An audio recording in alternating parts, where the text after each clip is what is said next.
So this is a centerfold one. This is the original art, and I can show you the influence to The Empire Strikes Back. Next image 2. Luke Skywalker X-Wing pilot and R2-D2 there with twisted trees did give some influence on The Empire Strikes Back. So later, he did A New Hope, but in 1982 for the Japanese dubbed versions. And white border and the below said, in commemoration of the release of the Japanese dubbed version, which starts from May 15th. So you can compare the StarWars.com website has similar images, but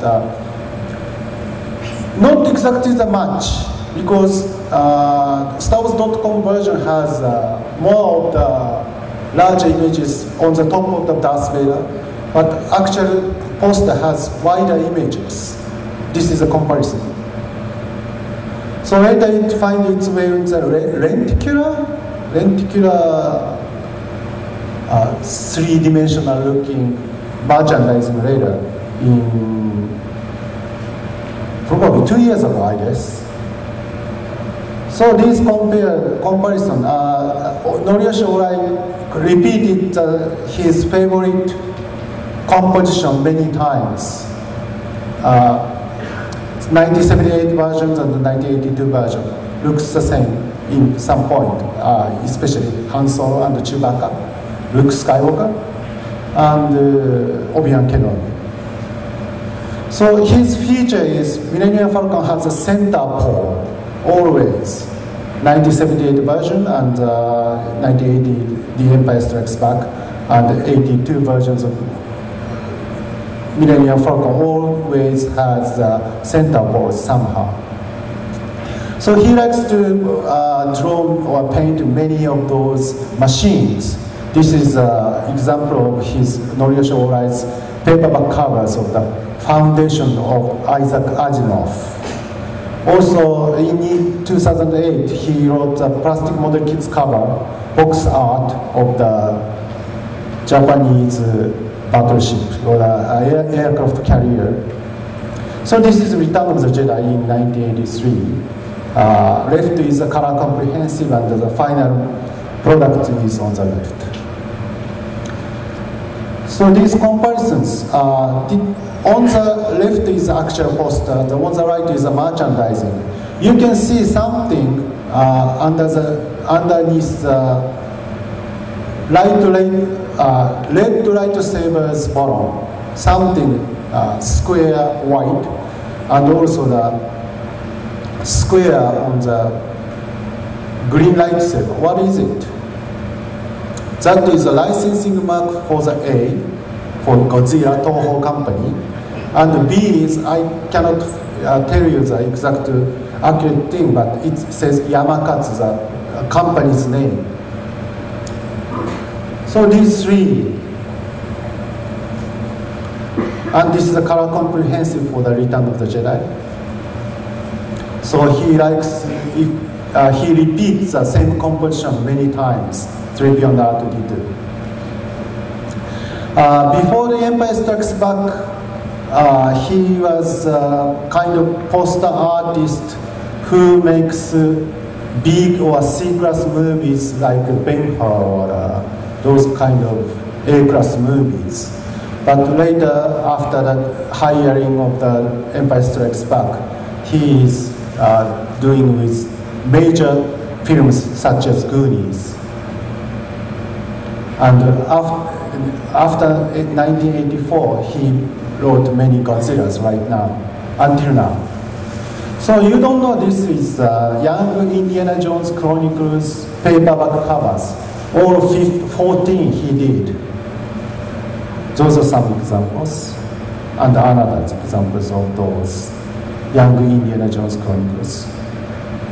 So this is 1997 comic covers of the A New Hope. Volume 1 and Volume 2 together, panoramic wider images. This is Wizard Robots. and quite similar way of color and composition. And again, Han Solo and Chewbacca, always the same compositions. So this is the Empire Strikes Back version. This time not like, but similar images from the original movie poster. Arad and rebel soldiers are hired. And right to left, wide images of the battleships. And the color is somehow very similar to Return of the Jedi, not the Empire. This is the Return of the Jedi. First time to draw those many elements from the movies. So color is again very similar to the Empire Strikes Back. He did the episode 1 too for the magazine cover of He-Ho. We don't say Hi-Ho, He-Ho. It has notebook again. I didn't know, but his spirit of making B or C cheap-looking movies by his skillful art to the classic big titles.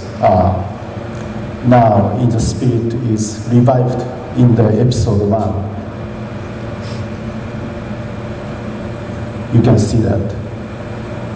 Still, he is submerged of Japan in 2002, 2006, so he's still alive. Maybe someday, I hope, he would draw or paint episode 2 and episode 3, all 6 Star Wars movies.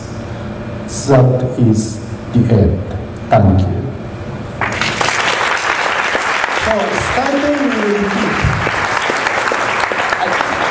We'll hold the questions for Aimee at the end because we want to make sure everyone has enough time to talk, but save your questions because I'm sure you have.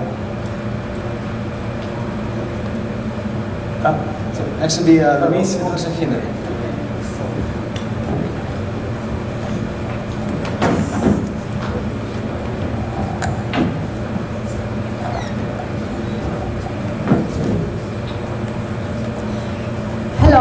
We are Josefina Galvez from Mexico and Luis Galvez from Peru. We are living in Mexico City. These are some pictures of our collection. We started collecting Star Wars action figures since 1994 because Luis at that time wanted to complete a loose Star Wars collection of Kenner figures. But when he showed me the Tomar Price Guide to Star Wars Collectibles by Steve Sansweet, and I saw the vintage carded figure showed in the book, I said, I want a collection of vintage carded figures.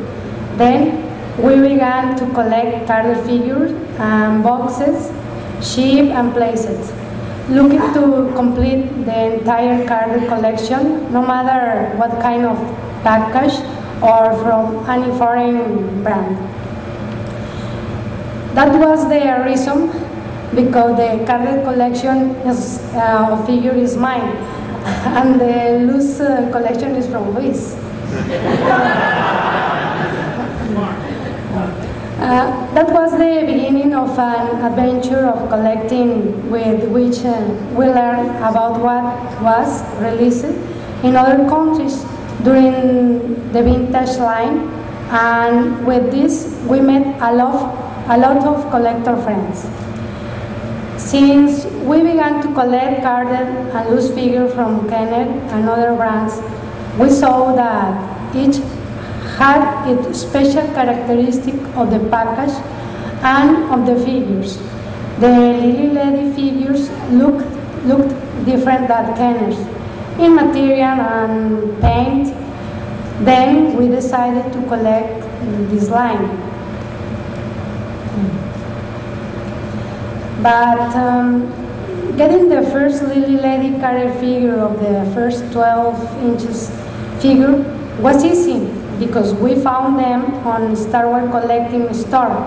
But to complete the collection was a long journey of more than 14 years. I want to share an anecdote about this.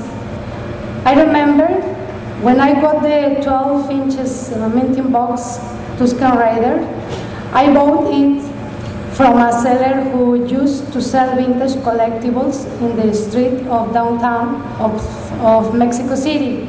And when he was selling it to me, a police crane was taking my car that I stopped on the avenue, only to take a glance if this seller really had gotten a boxed figure after a year that I go every day to check if he has something new.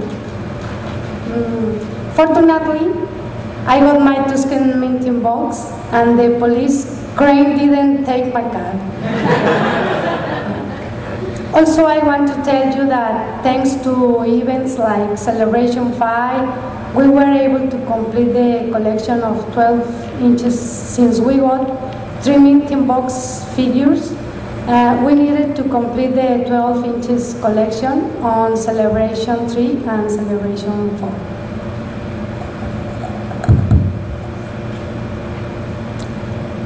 There was too little known about the Lily Empire Strikes Back line. If there were many Lily Empire Strikes Back figures in Mexico, was a myth. Only there were memories of some collectors about figures released on generic Empire Strikes Back cards. All of these were only memories until in 2002, when appeared an open package from the Empire Strikes Back card. In this slide, we're showing some images from the Empire Strikes Back cards, and in the lower side, we're showing some prototypes. I want to share with you an anecdote about this. These figures, plus some quality control material from the Lily factory, were offered by a guy for 2 years. That was from 2002 to 2004. And that guy went to the Star Wars conventions in Mexico and told to the organizers and collectors. He told all of them, "My dad worked at the Lily company in Mexico in the 80s, and he has some things to sell from that time." And the disbelieving people answered him, "Good for you, man. Also my dad, my uncle, my grandfather worked for the Lily factory by those years, ha ha ha," and nobody believes him. Until finally he came to me, and as Josefina told you, I'm from Peru. Then when this guy told me my father worked for the Lily company